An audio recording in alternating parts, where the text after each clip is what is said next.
ஆண்டவருடைய நாமம் மகிமைப்படுவதாக. இந்த வேதப்பாட வகுப்பிற்கு வந்திருக்கிற உங்கள் யாவருக்கும் ஆண்டவராகிய இயேசு கிறிஸ்துவின் நாமத்தினாலே வாழ்த்துக்களையும் ஸ்தோத்திரங்களையும் தெரிவிக்கிறேன். கர்த்தர் உங்களை ஆசீர்வதிப்பாராக. ஆன்லைன் மூலமாக எங்களோடு இணைந்து இந்த வேதப்பாட வகுப்பை பார்க்கிற உங்களை கர்த்தர் தாமே ஆசீர்வதிப்பாராக. ஒரு தொடர் வேதபாட சத்தியங்களை நாம் தியானித்து வருகிறோம். வெளிப்படுத்தல் 2ஆம் அதிகாரம் 5ஆம் வசனத்தினுடைய பிற்பகுதியை அநேக நாட்களாய் நாம் தியானித்து வருகிறோம். வெளிப்படுத்தல் 2:5 வசனத்தினுடைய பிற்பகுதி இப்படி சொல்லுகிறது: இல்லாவிட்டால் நான் சீக்கிரமாய் உன்னிடத்தில் வந்து நீ மனந்திரும்பாத பட்சத்தில் உன் விளக்கு தண்டை அதனிடத்தினின்று நீக்கிவிடுவேன் என்று ஆண்டவர் கொஞ்சம் காட்டமாய் எபேசு சபையோடு பேசுகிறார். நீ ஆதியிலே கொண்டிருந்த அன்பை விட்டாய் என்று உன் பேரில் எனக்கு குறைவு இருக்கிறது, உன் பேரில் எனக்கு குறைவு இருக்குது அப்படின்னு சொல்கிறார். நம்முடைய பேரில் அவர் என்ன நினைக்கிறார் என்பது ரொம்ப கவனம். சப்பனியாவில் சொல்லப்பட்டுகிறது, அவர் உன் பேரில் சந்தோஷமாய் மகிழ்ந்து உன் பேரில் கெம்பீரிப்பார் அப்படின்னு ஒரு வார்த்தை வருது. என் பேரில் அவர் சந்தோஷப்படுறாரா, இல்லை என் பேரை கேட்டாலே நீ குறை உள்ளவன் அப்படின்னு சொல்கிற அளவுக்கு நம்முடைய ஜீவியம் இருக்கா என்று நாம் கவனிக்கணும். என் பேரில் அவர் சந்தோஷப்படணும், என் பேரில் அவர் சந்தோஷமாக கெம்பீரிக்கணும். உண்மையாகவே என் பிள்ளை என்னுடைய மனதை புரிந்து கொண்டு எனக்கு ஏற்ற பிள்ளையாக என் பிள்ளை இருக்குது அப்படின்னு நம்மளை சொல்லணுமே ஒழிய உன் பேரில் எனக்கு குறை இருக்குது அப்படின்னு ஆண்டவர் நமக்கு சொல்கிற நிலையில் நாம் இருக்கக்கூடாது. ஒருவேளை அப்படி இருந்தாலும் அந்த நிலையிலிருந்து நம்ம மாறணும்னு கர்த்தர் நமக்கு வாய்ப்பு கொடுக்குறார். அதனால தான் சொல்கிறாரு, நீ மனம் திரும்பு அப்படின்றார். நான் உனக்கு வாய்ப்பை கொடுக்குறேன் அப்படின்னு சொல்கிறார். அப்புறம் தான் கடைசியாக சொல்கிறாரு, நான் சொல்கிறத நீ கேட்காமல் தொடர்ந்து நீ அந்த எனக்கு பிரியமில்லாத வழியிலேயே இருப்பாயானால் நான் உன் பேரில் நடவடிக்கை எடுப்பேன் என்ற தொனியிலே ஆண்டவர் பேசுகிறார். விளக்கு தண்டை அதனிடத்தினின்று நீக்கி விடுவேன் என்று சொல்லுகிறார். நம்முடைய வாழ்க்கை இருண்டு போய்விடும்.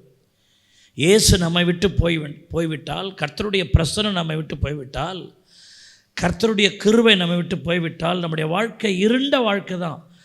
நமக்கும் பிரயோஜனம் இல்லை, நம்மால் யாருக்குமே பிரயோஜனம் இருக்காது. அதனால் ஆண்டவர் நம்மை விட்டு போய்விடாதபடி, நம்முடைய விளக்கு அணைந்து விடாதபடி, நம்முடைய பிரகாசம் குறையாதபடிக்கு, நம்முடைய அனல் குறையாதபடிக்கு நாம் பார்த்து கொள்ளணும். பாருங்கள், நம்மளை விட்டு உயிர் போயிடுச்சுன்னா உடம்பு ஜில்லுன்னு ஆகிடுதா இல்லைங்களா? ஜில்லுன்னு ஆயிடுச்சுன்னா ஆள் செத்துட்டாருன்னு அர்த்தம். சூடு உண்டாகாது. அந்த உள்ள ஜீவன் இருந்தால் தான் அந்த சூடு. உடம்புல சூடு இருந்தால் சோத்திரிக்கிறோம், அவர் பிழைக்கிறதுக்கு ஏற்ற நிலையில் இருக்கிறான்னு அர்த்தம். சூடு போயிடுச்சுன்னா ஜீவன் போயிடுச்சுன்னு அர்த்தம். இப்போ இயேசு போயிட்டாருன்னா அவ்வளோதான், குளிர்ந்து போயிடுவோம். அதனால் ஆண்டவர் நம்மை விட்டு போயிடாதபடி, வெளிச்சம் நம்மை விட்டு போய்விடாதபடி நாம் கவனமாய் அதை தக்க வைத்து கொள்ள வேண்டும். அல்லேலூயா. யோபு சொல்லுகிறார், அவருடைய தீபம் என் தலையின் மேல் பிரகாசித்தது, நான் இருளையும் கடந்து போகிறேன் என்று சொல்லுகிறார். அல்லேலூயா. ஆகவே நாம் வெளிச்சத்தின் பிள்ளைகள் என்று கர்த்தர் நமக்கு பெயரிட்டிருக்கிறார். பிரகாசிக்கிற உதிக்கிற உன்னிடத்தில் ராஜாக்கள் நடந்து வருவார்கள் என்றெல்லாம் ஆண்டவர் சொல்கிறார். அதனால் நம்முடைய வெளிச்சம் குறையக்கூடாது. நம்ம ஆண்டவர் குத்துவிளக்கு என்று சொல்லுகிறார். சபை ஒரு குத்துவிளக்கு, விசுவாசி ஒரு குத்துவிளக்கு. நம்முடைய வெளிச்சம் குறையாமல் இருக்கணும். இந்த குத்துவிளக்கை குறித்து நாம் என்னாகமம் 8:4 நம்ம அநேக வாரமாக தியானிச்சுட்டு வரோம். கர்த்தர் மோசேவுக்கு காண்பித்த மாதிரியின்படியே அவன் குத்துவிளக்கை உண்டாக்கினான். குத்துவிளக்கு நம்ம இஷ்டத்துக்குன்னு இருக்கக்கூடாது, அது தேவன் காண்பித்த மாதிரியின் குத்துவிளக்காக இருக்கணும். அதுதான் வெளிச்சம் கொடுக்குற குத்துவிளக்காக இருக்கும். குத்துவிளக்குன்னு பேர் வச்சுக்கிட்டு நாம் டிசைன் பண்ண குத்துவிளக்காக இருக்கக்கூடாது. நம்முடைய சுய இஷ்டத்திற்கு திருப்பப்பட்ட குத்துவிளக்காக இருக்கக்கூடாது. அது கர்த்தர் காண்பித்த மாதிரியின்படியான குத்துவிளக்காக இருக்கணும். அதில் ரொம்ப கவனமாக இருக்கணும் அப்படின்னு ஆண்டவர் சொல்கிறார். மோசே அப்படியே அதை உண்டாக்கினான் என்று பைபிள் சொல்லுகிறது. ஆகவே தான் நாம் மாதிரியின்படி என்ற அந்த சத்தியத்தை நம்ம தியானிச்சுட்டு வரோம். நம்முடைய வாழ்க்கை கர்த்தர் காண்பித்த அந்த பேட்டர்னில், அந்த மாடலில், அந்த மாதிரியின்படி நம்முடைய ஜீவியம் இருக்கணும். யோவான் 13:15 இயேசு சொன்னார், நான் உங்களுக்கு செய்தது போல நீங்களும் செய்யும்படி உங்களுக்கு மாதிரியை காண்பித்தேன். அவர் நமக்கு மாதிரியை, அடிச்சுவடுகளை பின்வைத்து விட்டு போயிருக்கிறார்.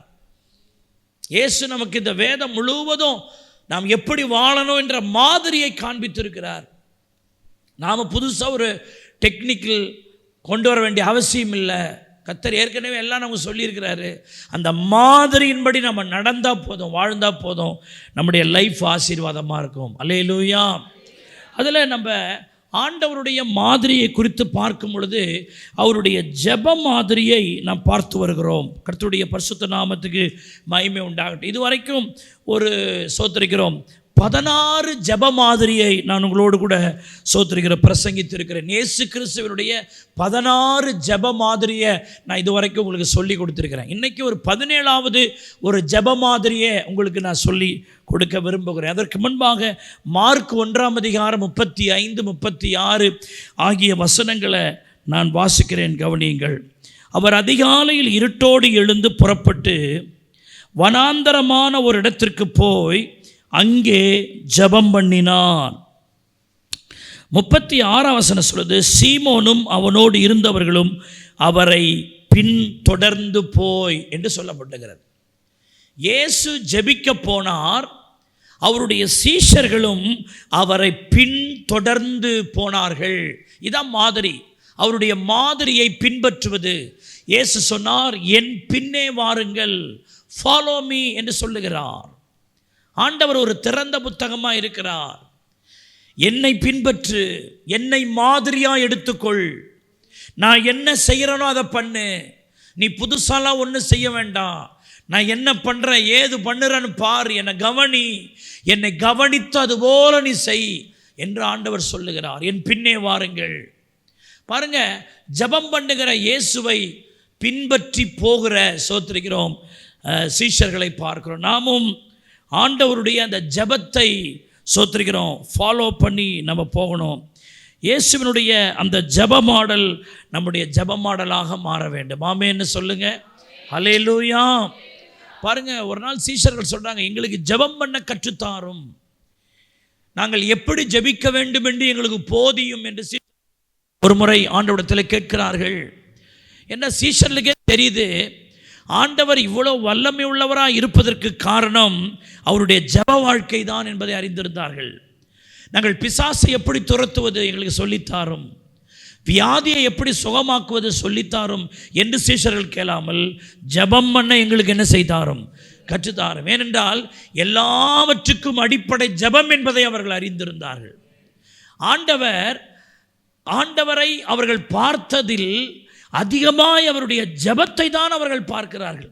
ராத்திரியில் பார்த்தா ஜெபம் பண்ணிட்டு இருக்கிறாரு, வெடிகாலம் பார்த்தா ஜெபம் பண்ணிட்டு இருக்கிறாரு, திடீர்னு ஜனக்கூட்டங்களாக இருந்தாலும் அதெல்லாம் விட்டுட்டு போய் தனியாக போய் ஒரு இடத்துல ஜெபம் பண்ணிட்டு இருக்கிறாரு.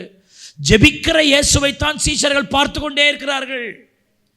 ஜெபிக்கிற ஒரு ஆண்டவரை தான் அவங்க கண்ணு பார்த்துக்கிட்டே இருக்குது.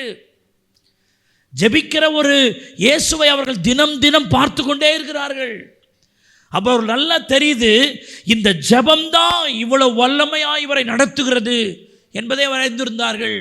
அப்போ பூமியில் வாழுகிற நீங்களும் நானும் சோத்திருக்கிற எல்லாவற்றையும் ஜெயிக்க வேண்டுமானால், நாம் வெற்றி எடுக்க வேண்டுமானால், நமக்கு விரோதமாய் வருகிற எல்லாவற்றையும் கடந்து முன்னேற வேண்டுமானால் ஜெபத்தை தவிர வேறு ஒன்றும் இல்லை. அருமையானவர்களே, அல்லேலூயா. ஜெபந்தான் நம்முடைய வாழ்க்கையில ஜெயம், ஜெபந்தான் வெற்றி. நம்ம சும்மா பேசிக்கிட்டு இருக்கிறதுனால ஒன்றும் நடக்க போகிறதில்லை. உங்களுடைய அருமையான தேவனுடைய பிள்ளைகளை நினைவுகளை நிஜமாக்குவது ஜெபம். உங்கள் நினைவுகளை நிஜமாக்குவது ஜெபம்.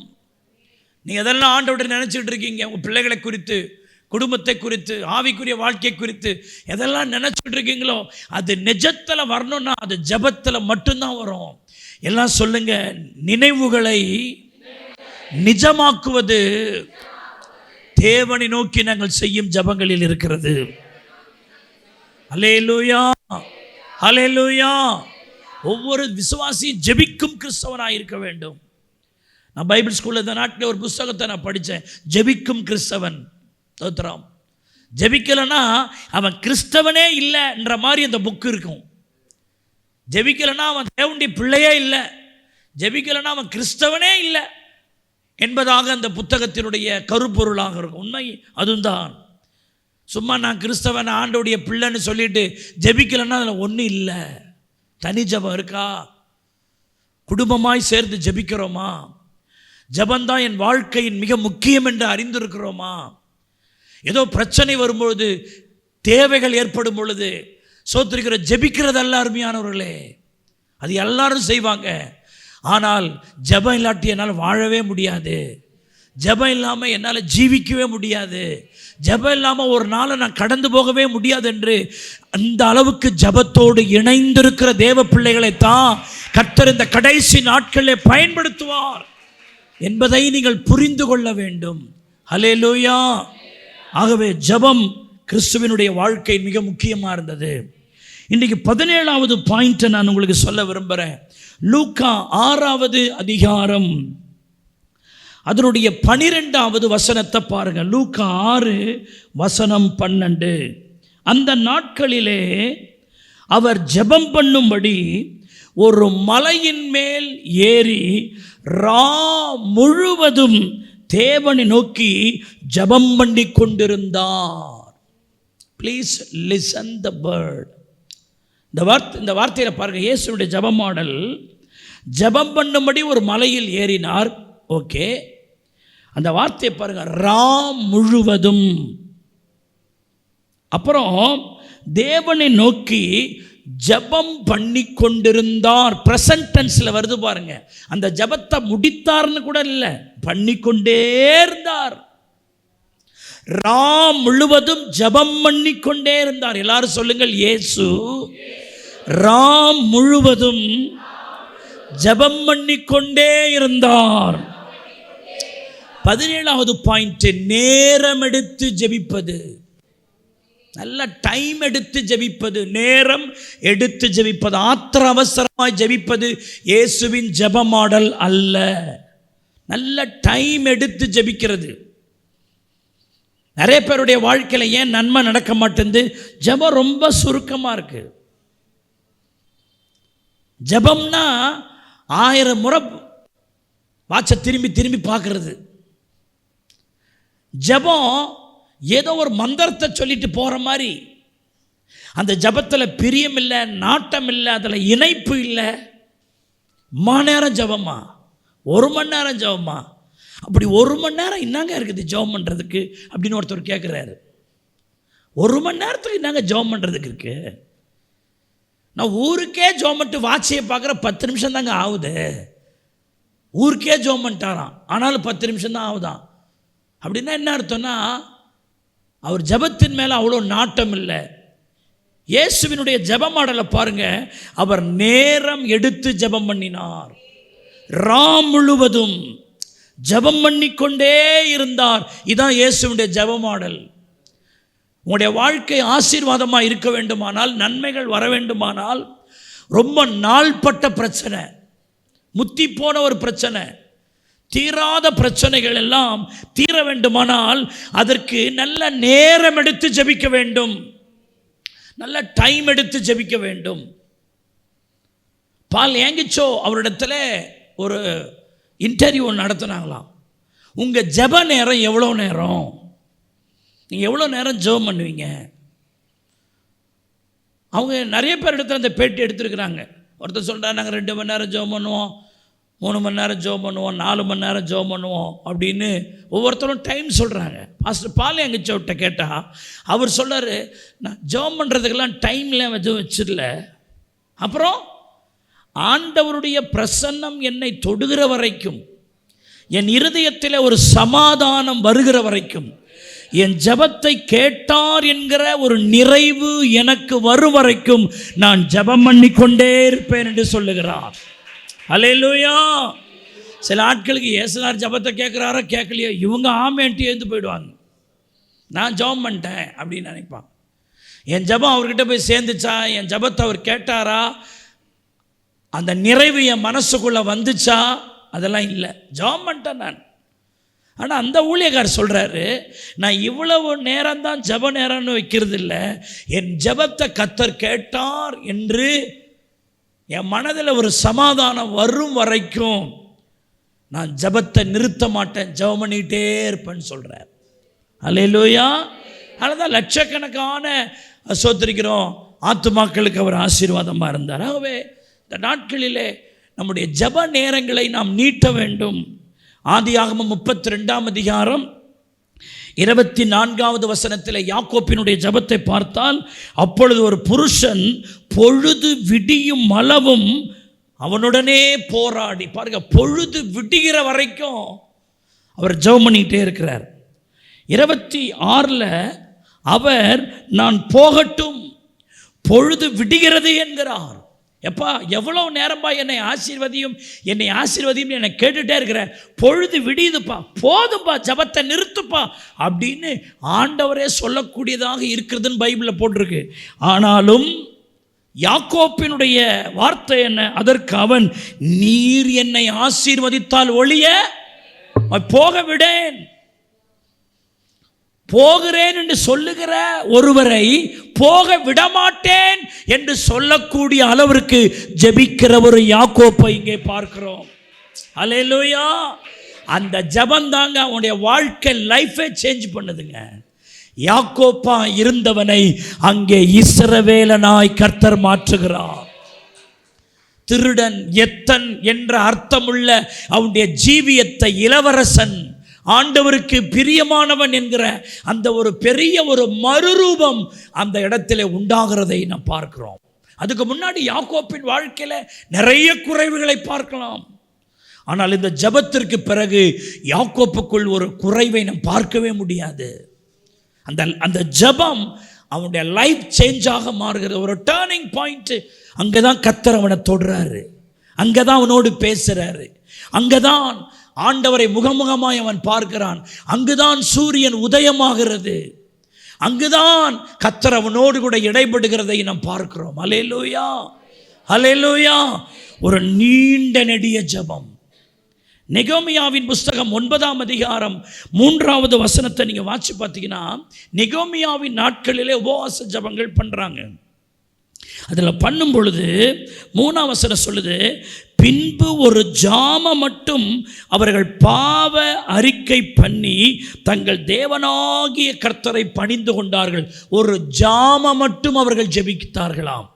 ஒரு ஜாமம்னா 3 ஹவர்ஸ்னு அர்த்தம் பைபிளில். ஒரு ஜாமம்னா பழைய ஏற்பாட்டு கணக்கின்படி எத்தனைங்க? 3 மணி நேரம்னு சொல்கிறாங்க.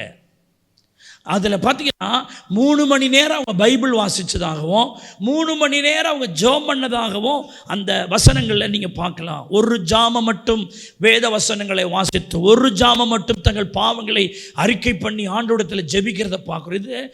இதை எதை நான் உங்களுக்கு சொல்கிறேன்னா, ஏதோ வந்தோம் போனோம்னு இல்லாமல் நல்ல டைம் எடுத்து ஜெபிக்கிறாங்க பாருங்கள். அதை நீங்கள் கவனிக்கணும்.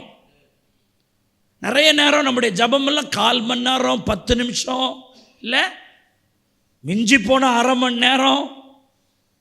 நம்ம டைம் எடுத்து ஜெபிக்கிறோமான்னு கொஞ்சம் உங்கள் லைஃப்பை சிந்திச்சு பாருங்கள். நம்முடைய ப்ரேயர் லைஃப் எப்படி இருக்குன்னு பாருங்கள்.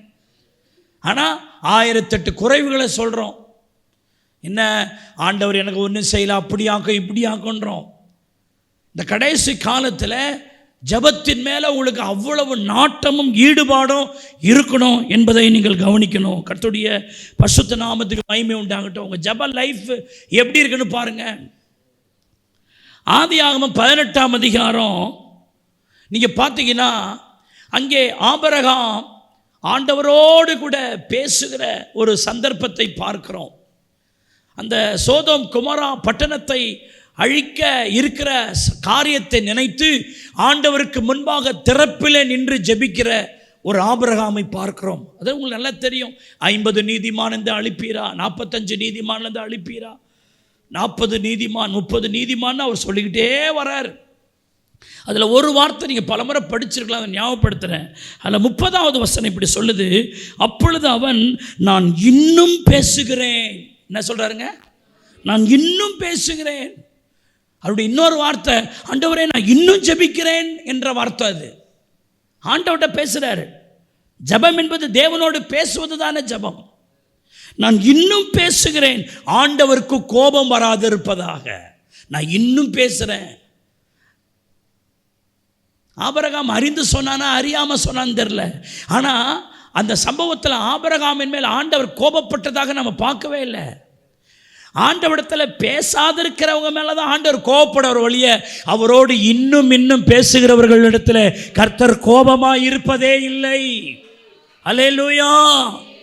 இன்னும் பேசுகிறேன், அந்த வேர்டை நீங்கள் பைபிளில் அண்டர்லைன் பண்ண, இன்னும் பேசுகிறேன். ஆண்டவரோடு பேசுறதுல அவர் சொல்றாரு, நான் இன்னும் பேசுகிறேன்ப்பா, கோச்சிக்காதீங்கப்பா, கோவப்படுறாதீங்க ஆண்டவரே, நான் இன்னும் எனக்கு விளக்கத்துக்காக நான் இன்னும் உங்கள்கிட்ட பேச விரும்புகிறேன். இப்போ பாருங்க எவ்வளவு ஆண்டவரோடு டைம் எடுக்கிறார் பாருங்க ஆபிரகாம். அதுதான் அவர் விசுவாசிகளின் தகப்பன். உங்கள் பைபிள் அது இருக்கா? நான் இன்னும் பேசுகிறேன். மனுஷனோடு நடந்த ஒரு உரையாடல் அல்ல, வானத்தையும் பூமியும் உண்டாக்கின சர்வ வல்லமை உள்ளவரோடு ஆபிரகாம் சொல்லுகிறார், நான் இன்னும் பேசுகிறேன். அல்லேலூயா. அவருடைய பிள்ளைகள் நீண்ட நேரம் அவரோடு பேசுவதில் அவருக்கு கோபம் இல்லை, மகிழ்ச்சி தான். நீங்கள் எவ்வளவு நேரம் பேசினாலும் ஆண்டவருக்கு மகிழ்ச்சி தான் உங்கள் பேரில். அல்லேலூயா. மனுஷனோடு நம்ம ரொம்ப நேரம் பேசிக்கிட்டு இருந்தால் சும்மா நிறுத்து, தொண பேசிக்கினே இருக்கிற, மூடு அப்படின்றாங்க. இது மனுஷனோடு உரையாடுறது. ஆண்டவரோடு நீங்கள் எத்தனை டைம் எடுத்து பேசினாலும் நீங்கள் பேசுகிறதெல்லாம் கேட்டுக்கிட்டு இருக்கிற, நீங்கள் விண்ணப்பிக்கிறதெல்லாம் கேட்டுட்டு இருக்கிற. அல்லேலூயா. நீங்கள் மணிக்கணக்கால் நாள் கணக்க எவ்வளவு நேரம் கர்த்தரோடு பேசினாலும் நீங்கள் பேசுகிறதை சளைக்காமல் கேட்கிற, உங்கள் ஜெபத்தின் மேல் பிரியம் கொள்ளுகிற, உங்கள் ஜெபத்தின் மேல் ஆர்வம் கொள்ளுகிற ஒரு ஆண்டவர் தான் இயேசு. அல்லேலூயா. பாருங்க, அன்னைக்கு கெத்செமனே தோட்டத்தில் கூட மத்தேயு 26:40 கூட ஆண்டவர் சொன்னார், நீங்கள் 1 மணி நேரமாவது என்னோடு கூட விழித்திருந்து ஜெபம் பண்ணக்கூடாதா? அதனுடைய அர்த்தம் என்னன்னா, என்னமோ தோத்திரம்னு முடிச்சிடுறீங்களாப்பா. ஒரு கட்டத்தில் அவர் இப்படி கேட்குற அளவுக்கு வந்துட்டாங்க சீஷர்கள். அந்த அளவுக்கு ஜெபத்தில் பின்னடைவாக இருக்கிறாங்க, ஜெபத்தில் ஆர்வம் இல்லாமல் இருக்கிறாங்க, ஜெப குறைவாக இருக்கிறாங்க. அதை அறிந்து சொல்றாரு, நீங்கள் 1 மணி நேரமாவது என்னோடு விழித்திருக்க கூடாதா? என்னோடு நீங்கள் டைம் ஸ்பெண்ட் பண்ணக்கூடாதா?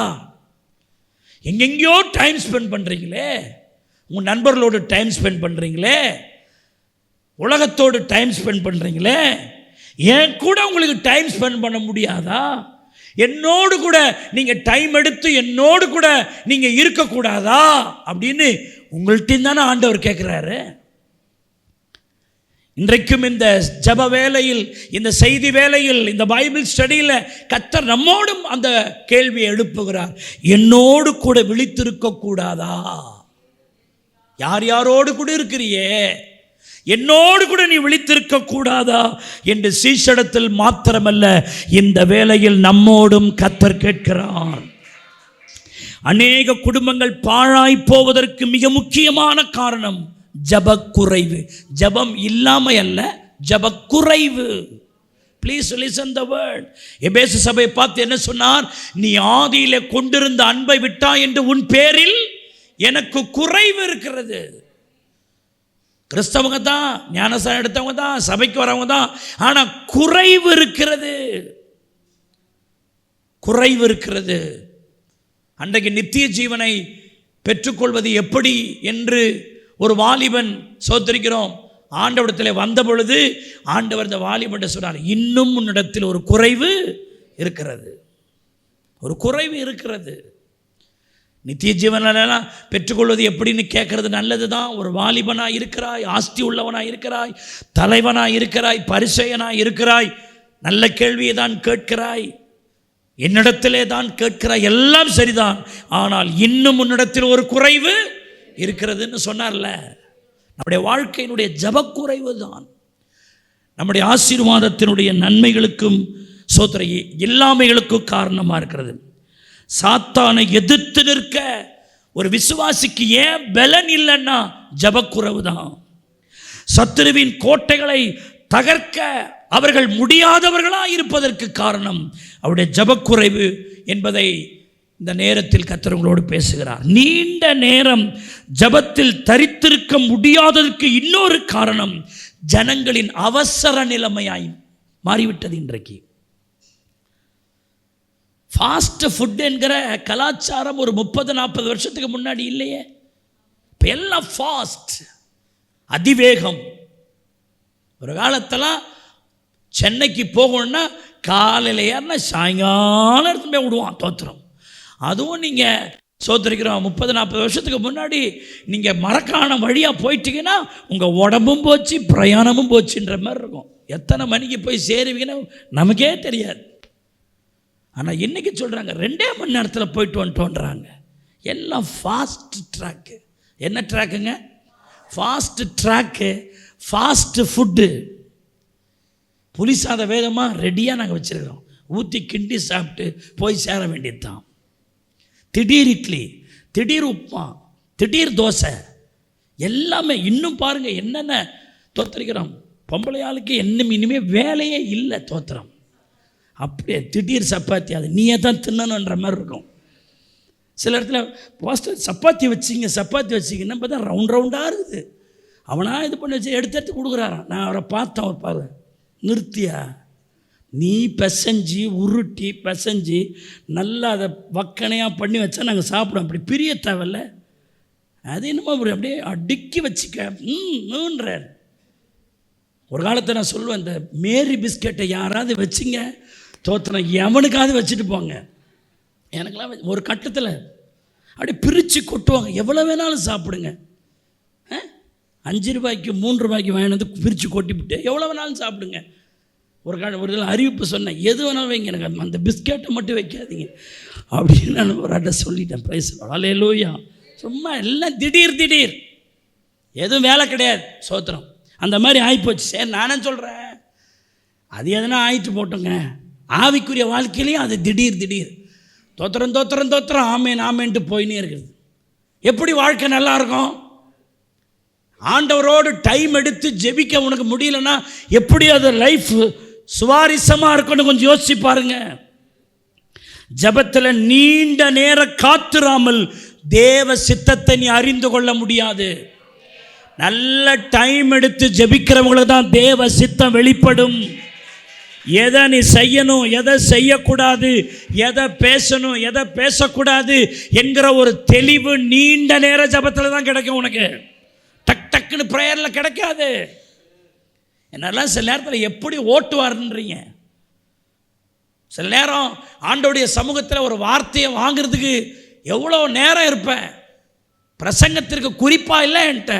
ஆனால் இன்றைக்கு இந்த பிரசங்கம்தான் அவர்கிட்ட ஒரு கன்ஃபர்மேஷன் வந்தால் தான் இது கர்த்தர் உங்களுக்கு சொல்கிற வார்த்தைன்னு எனக்கே அதை பிரசங்கம் பண்ணுற விடுதலை இருக்கும். நானா ஒன்று சொன்னால் பிரசங்கம் பண்ணுற எனக்கே சுவாரஸ்யமாக இருக்காது, எனக்கே அது ஆறுதலாக இருக்காது, எனக்கே அது ஆசீர்வாதமாக இருக்காது.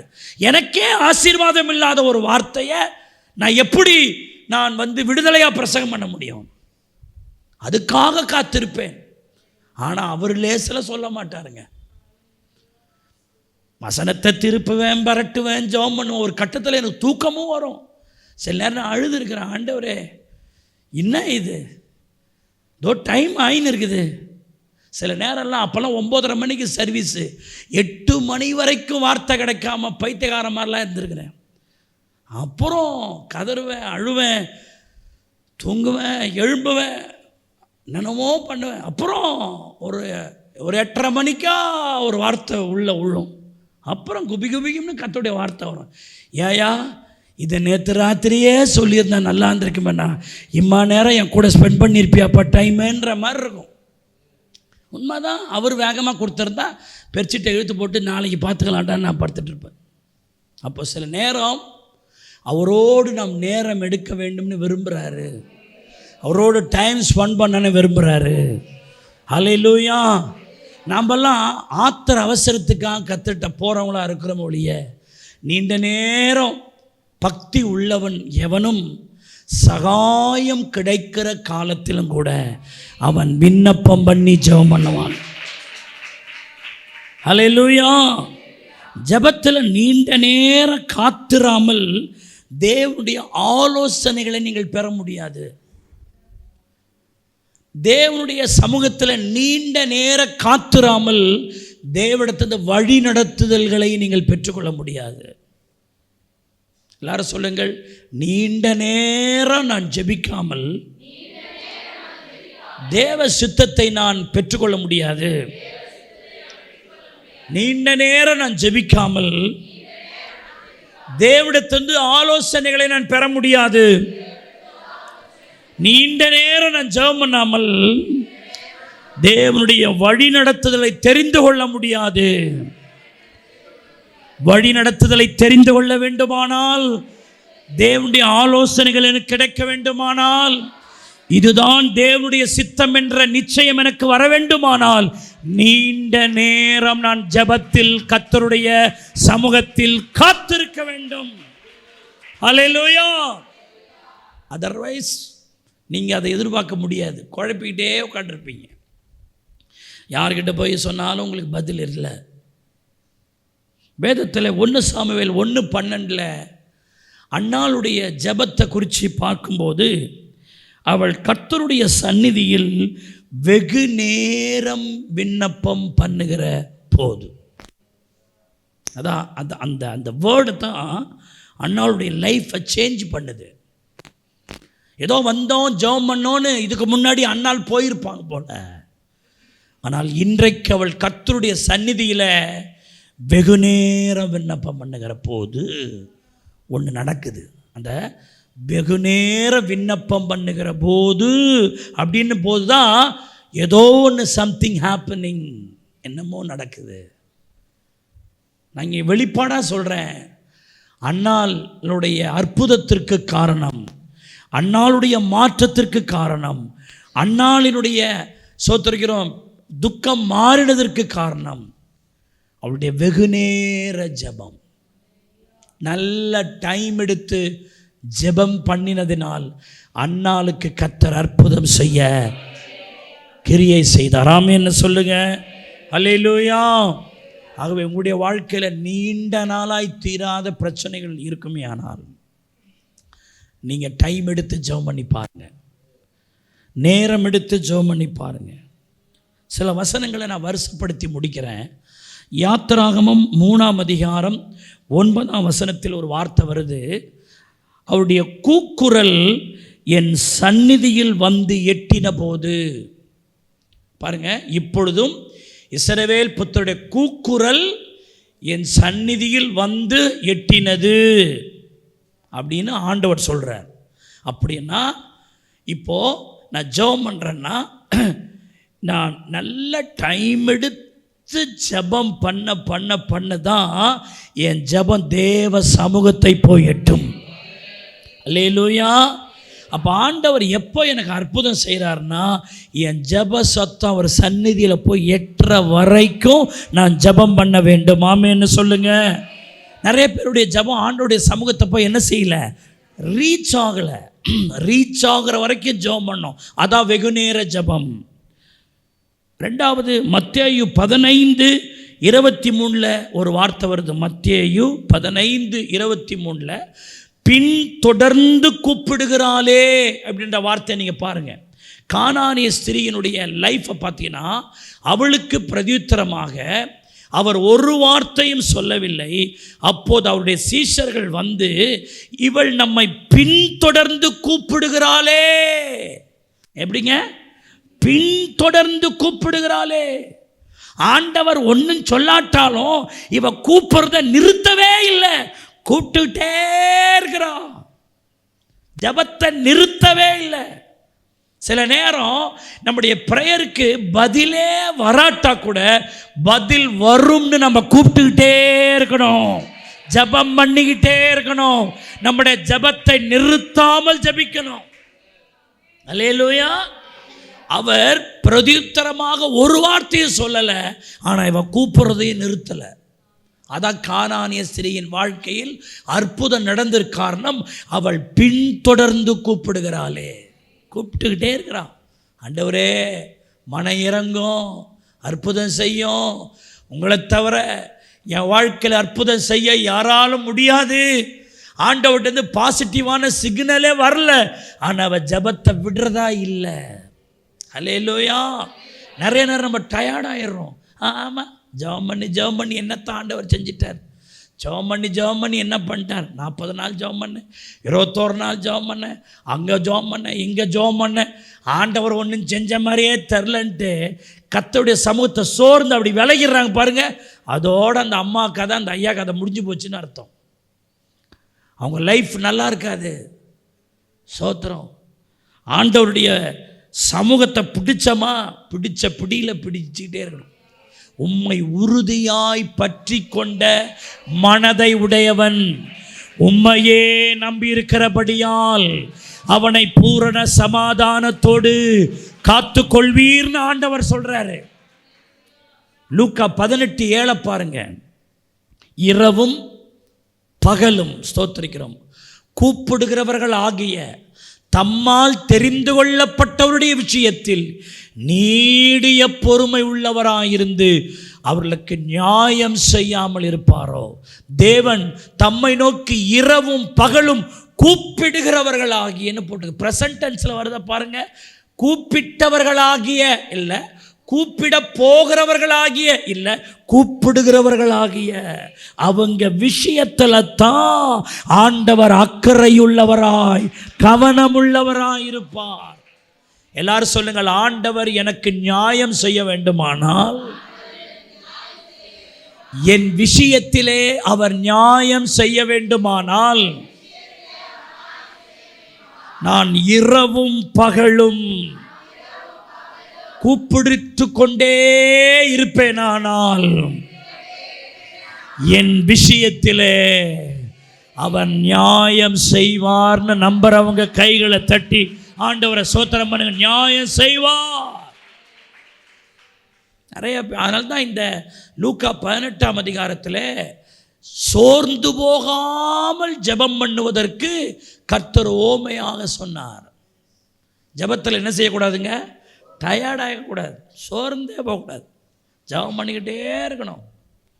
கர்த்தர் ஒன்றை செய்கிற வரைக்கும் என்ன பண்ணிக்கிட்டே இருக்கணும்? ஜெபம் பண்ணிக்கிட்டே இருக்கணும்.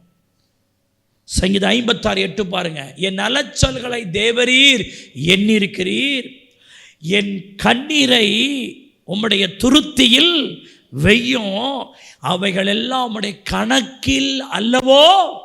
அப்போ என் ஜெபத்திற்கு ஒரு கணக்கு வச்சிருக்கிறார். இவ்வளவு மெஷர்மெண்ட்டுக்கு ஜெபம் பண்ணணும், இவ்வளவு அளவுக்கு ஜெபிக்கணும், அப்பத்தான் இந்த பிரச்சனைக்கு நான் தீர்வு காண்பேன்னு கர்த்தர் ஒரு கணக்கு வச்சிருப்பார் போல.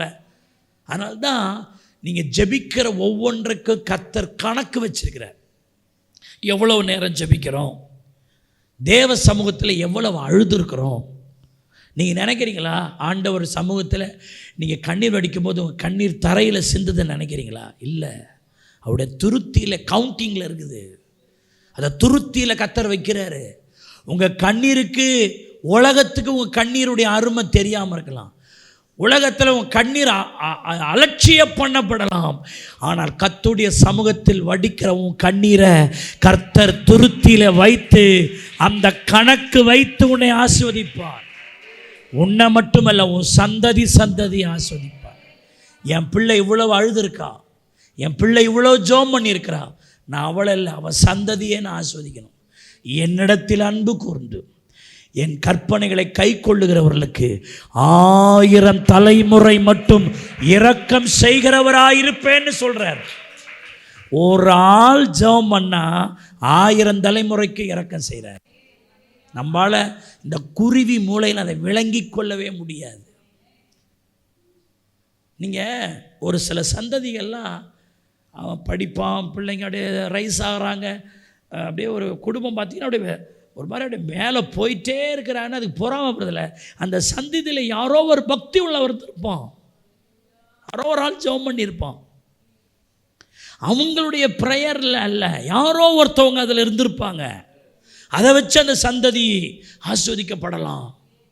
சிலருடைய லைஃப் பார்த்தீங்கன்னா அவங்க நல்லவங்களாக தான் இருக்கிறாங்க, ஆனால் அவங்க லைஃப்பில் ஒரு சோத்திரம், ஒரு மல்டிப்ளிகேஷனேஷனில் ஒரு பெருக்கமே இல்லை, அப்படியே எல்லாம் மைனஸ்லேயே போகுதுன்னா அந்த சந்ததியில் எவனோ ஒருத்தவன் தவறான வழியில் நடந்திருப்பான் போல, அது சந்ததியை பாதிக்குது.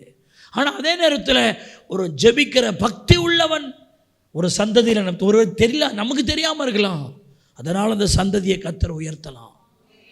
நான் கேட்குறேன், நாம் ஏன் அப்படிப்பட்ட ஆளாக இருக்கக்கூடாது? நான் அப்படி பக்தி உள்ளவனாக இருந்து என் சந்ததி ஒரு சந்ததி உண்டு, அது தலைமுறை கர்த்தருடைய சந்ததியாக இருக்கணும். அப்படின்னா அந்த அளவுக்கு நம்ம ஜெபம் பண்ணணும். ஆமென்னு சொல்லுங்க. அல்லேலூயா. நீங்கள் வேதத்தில் கொர்நேலியுவை பாருங்கள். அப்போஸ்தலர் 10வது அதிகாரத்தில் நீங்கள் பார்த்தீங்கன்னா, ஒரு கொர்நேலியு புறஜாதியை சேர்ந்தவன் தான், சோத்திரம். ஆனால் கொர்நேலியுவை குறித்து அப்போஸ்தலர் 10:2 சொல்லுது. அதில் பார்த்தீங்கன்னா கடைசி 2வது வசனத்தினுடைய கடைசி சில வரிகளை பாருங்கள்.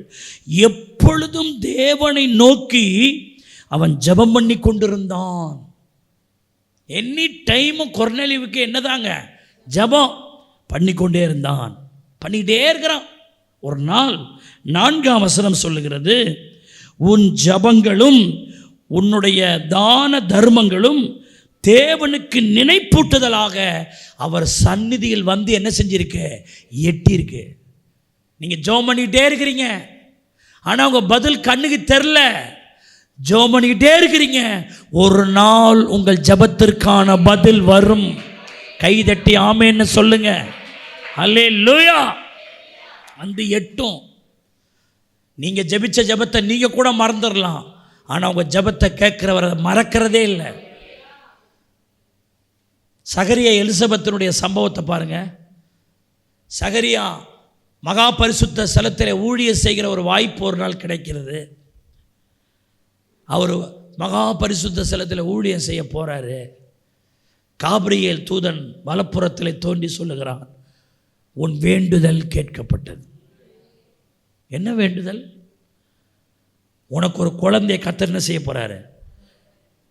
ஆனால் அந்த வார்த்தை சொல்லும்போது சகரியா வயது சென்றவன், அவருடைய மனைவி வயது சென்றவள், மலடியாக இருந்தாலும் போட்டிருக்கு. அப்போது இந்த சகரியா ஏதோ ஒரு காலத்தில் ஜெபம் பண்ணி வச்சிருப்பார் போல. பல வருஷத்துக்கு பிறகு கர்த்தர் சொல்றார், உன்னுடைய வேண்டுதல் என்ன செய்யப்பட்டது. சில நேரம் நம்ம ஜெபிச்ச ஜெபத்தை நாம் மறந்துருக்கலாம். நம்ம நினைவாக இருக்கிற ஆண்டவர் நம்முடைய ஜெபத்தை மறக்கிறதே இல்லை. அப்போது கொர்நேலியு ஜெபம் பண்ணிக்கிட்டே இருந்தான். அதான் வெகு நேர ஜெபத்துக்கு தான் நான் இவ்வளோ விளக்கம் சொல்லிக்கிட்டு இருக்கிறேன். யார் யார் லைஃப்பெல்லாம் பாருங்கள், சுருக்கமாக ஜெபம் பண்ணவளை பற்றி நான் இங்கே சொல்லலை. பாருங்கள், ஜெபம் பண்ணிக்கொண்டே இருந்தான். ஒரு நாள் பரலோகத்திலிருந்து தூதன் வந்து சொல்கிறான், உன் ஜெபம் தேவ சமூகத்தில் வந்து நினைப்பூட்டுதலாக எட்டியிருக்கிறது. ஆமென்னு சொல்லுங்க. அல்லேலூயா. அப்படி ஜெபம் பண்ணணும் டைம் எடுத்து. யாக்கோப்பு 5:18 நான் எல்லா வசன குறிப்புகளை தான் நான் உங்களுக்கு சொல்கிறேன். எனக்கு பிடித்த வார்த்தைகளை நான் சொல்கிறேன், என்னை அசைச்ச வார்த்தைகளை நான் சொல்கிறேன். அதில் மறுபடியும் ஜெபம் பண்ணினான்ற ஒரு வார்த்தை வரும் பாருங்க. எலியாவுடைய ப்ரேயர். மறுபடியும் ஜெபம் பண்ணினான். ஜெபம் பண்ண, ஆனால் என்ன நடந்தது அப்படி இல்லை. நான் மறுபடியும் ஜெபம் பண்ணுவேன், நான் மறுபடியும் ஜெபம் பண்ணுவேன். ஒரு ஜெபம் முடிஞ்சால் அடுத்தது மறுபடியும் ஜெபந்தான். ஒரு சகோதரி என்கிட்ட சொன்னாங்க, நான் எவ்வளோ ஜெபம் பண்ணிட்டேன் பாஸ்டர், ஒன்றும் நடக்கலை. அப்போ தான் இந்த சப்ஜெக்டை படிச்சுன்னு இருக்கிறேன். உடனே அந்த சிஸ்டர் சொன்னேன், நீங்கள் மறுபடியும் ஜெபம் பண்ணுங்க சிஸ்டர் அப்படின்ட்டேன். தோத்திரம். வேறு என்ன நான் சொல்கிறது, எல்லாம் ஜெபம் பண்ணிட்டேன், ஒன்றும் நடக்கலைன்னாங்க. அப்போ தான் நான் தினந்தோறும் வாசிக்கிற பகுதியில் அன்றைக்காக தான் வாசித்தேன். அந்த அம்மாவுக்கு நான் சொன்னேன், நீ மறுபடியும் என்ன பண்ணு. அந்த அம்மா என்னை ஒரு மாதிரியாக பார்த்துட்டு போச்சு. சோத்திரம். என்னடா நம்ம ஜெபம் பண்ணுன்றோம். நான் சொன்னேன், இது கர்த்தர் சொல்கிற வார்த்தை, போ மறுபடியும் ஜெபம் பண்ணுங்க. நாங்கள் அப்புறம் சௌரி சொன்ன, கர்த்தர் எனக்கு அற்புதம் செய்தார். அல்லேலூயா. எலியா மறுபடியும் ஜெபம் பண்ணா, கர்த்தர் மழையை அனுப்பினார். கைதட்டி கர்த்தரை ஸ்தோத்திரம் பண்ணுங்க. நன்மை வந்தது, ஆசீர்வாதம் வந்தது. நான் ஜெபம் பண்ணேன், எனக்கு ஒன்றும் நடக்கலைன்னு சொல்கிற பிரதர் சிஸ்டர், கர்த்தர் உனக்கு சொல்கிறார், நீ மறுபடியும் ஜெபம் பண்ணு. இது கர்த்தர் உனக்கு சொல்லும் வார்த்தை, நீ மறுபடியும் ப்ரேயர் பண்ணு. எலியா ஜெபம் பண்ணுறாரு, வேலைக்காரன்ட்ட சொல்கிறார், ஏதாவது மேகம் கீகம் தோணுதாப்பா, மழை வர மாதிரி தரா, சூரியன் பிரகாசமாக இருக்குது. அப்படியா? உடனே டல்லாவில் ஜெபம் பண்ணுறார். ஒரு முறை ஜெபம் பண்ணுறார், 2வது முறை ஜெபம் பண்ணுறார், 3வது முறை, 4வது முறை, 5வது முறை. வேலைக்காரன் சொல்கிறான், ஒன்றும் இல்லை தோன்றலை, ஒரு மாற்றமும் ஏற்படலை. 6வது முறையும் ஜெபம் பண்ண, ஒரு மாற்றமும் இல்லை. சோர்ந்தே போகலை எலியா. 7வது முறை ஜெபிக்கிறார். ஜெபிச்சா உள்ளங்கை அளவுள்ள மேகம் என்ன இருக்கு? தோன்றி இருக்கு. நான் சொல்கிறேன், எதுவும் உங்கள் வாழ்க்கையில் இல்லாமல் இருக்கலாம். நீ மறுபடியும் மறுபடியும் மறுபடியும் மறுபடியும் நீ ஜெபம் பண்ண நீ உன்னை ஒப்பு கொடுக்கும்போது உன் வாழ்க்கையில் ஒரு நம்பிக்கையை கர்த்தர் துளிர்க்க பண்ணுவார், ஒரு சுக வாழ்வை துளிர்க்க பண்ணுவார், ஒரு நன்மையை உன் வாழ்க்கையில் கட்டளையிடுவார். ஹல்லேலூயா. யோவான் 17ஆம் அதிகாரத்தில் நீங்கள் ஃபுல்லாக வாட்சி பாருங்கள். யோவான் 17ஆம் அதிகாரம் ஃபுல்லாக ப்ரேயர் தான். இயேசு பிதாவை நோக்கி ஜெபித்த ஜபந்தான் யோவான் 17ஆம் அதிகாரம் ஃபுல்லாக இருக்கும். யோவான் 18ஆம் அதிகாரத்தில் பார்த்தீங்கன்னா, யோவான் 18ஆம் அதிகாரத்தில் ஆரம்பத்தில் பார்த்தீங்கன்னா, இயேசு கெத்செமனே தோட்டத்தில் அங்கே போய் அங்கே ஜெபம் பண்ணுற ஒரு இயேசுவை பார்க்குறோம். யோவான் 17ஆம் அதிகாரம் ஃபுல்லாக ஜெபம். தொடர்ந்து 18ஆம் அதிகாரத்தில் எது தான் தொடங்குதுங்க? ஜெபந்தான் தொடங்குது. தேவனுடைய பிள்ளைகளே, ஒரு ஜெபத்திற்கு பிறகு அடுத்தது என்னதுங்க? அதான் ஜெபந்தான். இப்படி ஜெபிக்கிற இயேசு தான் நம்முடைய ரோல் மாடல். அல்லேலூயா. இயேசு நீண்ட நேரம் ஜெபம் பண்ணினார், நல்ல டைம் எடுத்து ஜெபம் பண்ணினார். ஆண்டவருடைய சமூகத்தில் நமக்கு முன்னாடி அவர் நல்ல ஒரு மாடலாக இருக்கிறாரு. உடைய வாழ்க்கையினுடைய எந்த பிரச்சனையாக இருந்தாலும், எந்த கஷ்டமாக இருந்தாலும், எந்த போராட்டமாக இருந்தாலும், உங்கள் ஆவிக்குரிய காரியமோ, பூமிக்குரிய ஆசீர்வாதமோ, சரத்துக்குரிய ஒரு நன்மையோ, உன் பிள்ளைகளுக்குரிய காரியமோ, உன் குடும்பத்தில் நடக்க வேண்டிய ஒரு முக்கியமான காரியமோ, எந்த ஒரு காரியமோ, எதை செய்யணும், எதை செய்யக்கூடாது, எதை பண்ணணும், எதை பண்ணக்கூடாது, இது தேவ சித்தந்தானா, தேவனுடைய ஆலோசனை என்ன, தேவனுடைய வழிநடத்துதல் என்னன்னு அறிந்து கொள்வதற்கு எல்லாவற்றுக்கும் மூல காரணம் நீங்கள் டைம் எடுத்து ஜெபம் பண்ணுவது, வெகு நேரம் ஜெபம் பண்ணுவது, நீண்ட நேரம் ஜெபம் பண்ணுவது, நல்ல ஆண்டவருடைய சமூகத்தில் நல்ல நேரம் எடுத்து ஜெபிப்பது. அல்லேலூயா. இப்படி நீங்கள் ஜெபிக்கிறவர்களாக இருப்பீர்களானால் நீங்கள் தான் இயேசுவுடைய ஜெப மாடல், நீங்கள் தான் அந்த குத்து விளக்கு. ஆண்டவர் சொன்னார் அல்லவா, நான் என்ன மாதிரியின்படி காண்பித்தேனோ அந்த மாதிரியின்படியே செய்வாயாக. இயேசு வெகு நேரம் ஜெபம் பண்ணினார், நேரம் எடுத்து ஜெபம் பண்ணினார். அதுபோல் இந்த செய்தியை கேட்கிற நீங்களும் டைம் எடுத்து ஜெபிப்பீர்களானால் ஒரு பெரிய மாற்றத்தை, ஒரு பெரிய நன்மைகளை கர்த்தர் காண்பிக்கும்படி செய்வார். ஆமென். நம்ம எல்லாரும் முழங்கால் படிடுவோம், கர்த்தரை நோக்கி பார்ப்போம். இந்த நாளில் ஸ்தோத்திரிக்கிறோம் ஆண்டவரை நோக்கி. ஜீசஸ் அல்லேலூயா. நன்றியோடு மை சோத்திரிக்கிறோம் ஆண்டவரே, நன்றி நிறைந்த இருதயத்தோடு மை சோத்திரிக்கிறோம் ஆண்டவரே. ஹல்லேலூயா. ஸ்தோத்திரம் ஆண்டவரே. நன்றி. சோராது ஜெபித்திட ஜெப ஆவி வரம் தாருமே, தடையாவும் அகற்றிடுமே, தயை கேட்டு உன் பாதம் வந்தே. சோராது எல்லாரும் பாடுவோம். ஜெபித்திட ஜெப ஆவி வரம் தாமே, தடையாவும் அகற்றிடுமே,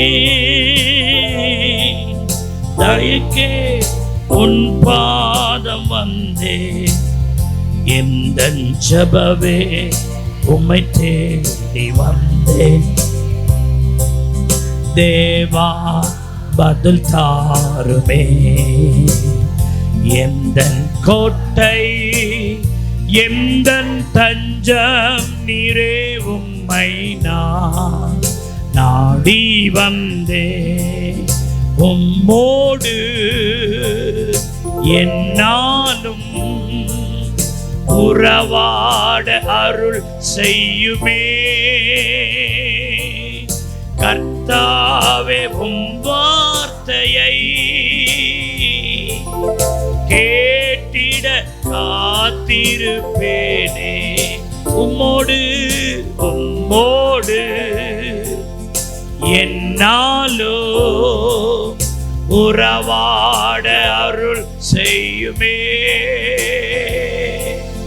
கர்த்தாவே உம் வார்த்தையை கேட்டிட காத்திருப்பேனே. எந்த ஜெபமே உம்மை தேடி வந்தேன். தேவா தேவா பதில் தாருமே. எந்த கோட்டை எந்த தஞ்சம் நீரே உம்மை நாடி. கைகளை உயர்த்தி சோராது ஜெபித்திட, சோராது ஜெபித்திட ஜெப ஆவி வரம் தாருமே. தடையாவும் அகற்றிடுமே. தயை கேட்டு உன் பாதம். மறுபடியும் சோராது ஜெபித்திட ஜெப ஆவி வரம் தாருமே. தடையாவும் அகற்றிடுமே. தயைக்கே உன் பாதம் வந்தே. எந்த ஜெப வேளை உமைத்தே வந்தே. தேவா தேவா பதில் தாருமே. எந்த கோட்டை எந்த தஞ்சம் நீரே உம்மை நாடி வந்தே. எந்த கோட்டை எந்த தஞ்சம் நீரே உம்மை நாடி வந்தே. ஜெபிப்போம். எங்களை நேசிக்கிற நல்ல பிதாவே, இந்த நல்ல நேரத்திற்காய் ஸ்தோத்திரம். ஆண்டவரே, இயேசு கிறிஸ்துவினுடைய ஜெப மாடல். அவர் நேரம் எடுத்து ஜெபம் பண்ணினார். ராத்திரி முழுவதும் அவர் தேவனை நோக்கி ஜெபம் பண்ணிக்கொண்டே இருந்தார்னு பார்க்கிறோமே. யோவான் 17ஆம் அதிகாரத்தில் முழுவதும் ஜெபம், 18ஆம் அதிகாரத்திலும் அந்த ஜெபம் தொடர்கிறது. ஆண்டவரே, ஒரு ஜெபத்திற்கு பிறகு இன்னொரு ஜெபம். மறுபடியும் ஜெபம் பண்ணினார்கள். இரவும் பகலும் ஜெபம் பண்ணினார்கள். தொடர்ந்து கூப்பிட்டு கொண்டே இருந்தார்கள். எவ்வளவு வார்த்தைகளை நாங்கள் பார்த்தோம். தேவ பிள்ளைகளே, ஆண்டவரே, நாங்களும் நேரம் எடுத்து ஜெபிக்க, ஜெபத்தின் மேல் அவ்வளவு வாஞ்சையும் தாகத்தையும் எங்களுக்கு கட்டளையிடுவீராக. ஜெபம் இல்லாம கிறிஸ்தவ வாழ்க்கை இல்லப்பா. கிறிஸ்தவ வாழ்க்கையினுடைய மிக முக்கியமே ஜெபம் தானே. என்னோடு கூட விழித்திருந்து என்னோடு கூட 1 மணி நேரமாகினும் நேரத்தை நீ ஸ்பெண்ட் பண்ணக்கூடாதா என்று கேட்கிற தேவனுக்கு எங்கள் பதில் 1 மணி நேரம் இல்லப்பா. நாளெல்லாம் உங்க பாதத்தில் காத்திருக்கிற அந்த கிருபை, அந்த வாஞ்ச விருப்பத்தை ஆண்டவரே எங்களுக்குள்ள இன்னும் அதிகரிக்க பண்ணுங்க. ஆண்டவரே, ஏதோ ஒரு செய்தி இல்லை இதுவும் ஒரு செய்தின்னு கேட்டு போகாம இந்த வார்த்தையில் அவர்கள் மாற்றப்படும்படி பரிசுத்த ஆவியானவர்களுக்குள்ள கிரியை செய்யும்படி ஜெபிக்கிறேன். இந்த செய்தியை கேட்ட ஒவ்வொருடைய லைஃப்லையும் ஒரு ஜெப அக்கினியை பற்ற வைப்பீராக. ஒரு ஜெப வாஞ்சையை உண்டாக்குவீராக. ஒரு ஜெப தாகத்தை உண்டாக்குவீராக. ஒரு ஜெப விருப்பத்தை உண்டாக்குவீராக. ஒரு ஜெபத்தினுடைய ஆண்டவரே வாஞ்சையை அவர்களுக்குள்ள உண்டாக்குவீராக. இயேசுவின் நாமத்தில் ஆண்டவரே, ஜெபத்துக்கு தடை உண்டாக்குற எல்லா பொல்லாத கிரியைகளை சபிக்கிறேன் இயேசுவின் நாமத்தில். ஜெபம் இல்லாம நாங்க ஒண்ணு செய்ய முடியாது ஆண்டவரே. விரும்புகிறதுனாலும் அல்ல, ஓடுகிறதுனாலும் அல்ல, எங்கள் ஜெபத்தை கேட்டு இறங்குகிற கர்த்தராலே எல்லாம் ஆகும். நடுகிறவனாலும் அல்ல, நீர் பாய்ச்சுகிறவனாலும் அல்ல, ஜெபத்தை கேட்டு விளைய செய்கிற கர்த்தராலே அது ஆகும். பலம் அல்ல, பராக்கிரமம் அல்ல, எங்கள் ஜெபத்தை கேட்கும் ஆவியானவராலே எல்லாம் ஆகும் என்று அறிந்து நாங்கள் அதிக நேரம் டைம் எடுத்து ஜெபிக்க எனக்கும் என் சபை மக்களுக்கும் இந்த வார்த்தையை கேட்கிற ஒவ்வொருடைய லைஃப்லையும் அந்த அனுபவத்தை தாங்க. பெரிய காரியங்களை செய்யுங்க. எங்கள் விளக்கு எரியட்டும் ஆண்டவரே, பிரகாசிக்க உதவி செய்யும். இயேசுவின் நாமத்தில் ஜெபிக்கிற ஒரு நல்ல பிதாவே, நம்முடைய கர்த்தராகிய இயேசு கிறிஸ்துவின் கிருபை, பிதாவாகிய தேவனுடைய அன்பு, பரிசுத்த ஆவியானவருடைய ஐக்கியம், ஆசீர்வாதம், வழிநடத்துதல் இன்றும் என்று சதா நாட்களிலும் நம் அனைவரோடு கூட இருப்பதாக. சபையார் எல்லாரும் சொல்லுங்கள், என் ஆத்துமாவே கர்த்தரை ஸ்தோத்திரி, என் முழு உள்ளமே அவருடைய பரிசுத்த நாமத்தை ஸ்தோத்திரி. என் ஆத்துமாவே கர்த்தரை ஸ்தோத்திரி, அவர் செய்த சகல உபகாரங்களையும் மறவாதே. அவர் என் அக்கிரமங்கள் எல்லாம் மன்னித்து என் நோய்களை எல்லாம் குணமாக்கி என் பிராணனை அழிவுக்கு விலக்கி மீட்டு கிருபையினால் இரக்கங்களினாலும் முடிசூட்டி நன்மையினால் என் வாயை திருப்தியாக்கி கழுகு சமானமாய் திரும்ப என் வயதை வாழ வயது போல் ஆக்குவார். அல்லேலூயா, அல்லேலூயா, அல்லேலூயா. தேவனுடைய சமூகத்தில் நேரம் எடுத்து ஜெபிப்போம். இயேசுவினுடைய ஜெப மாடலை பின்பற்றுவோம். கர்த்தர் நம்மை ஆசீர்வதிப்பாராக. ஆமென், ஆமென்.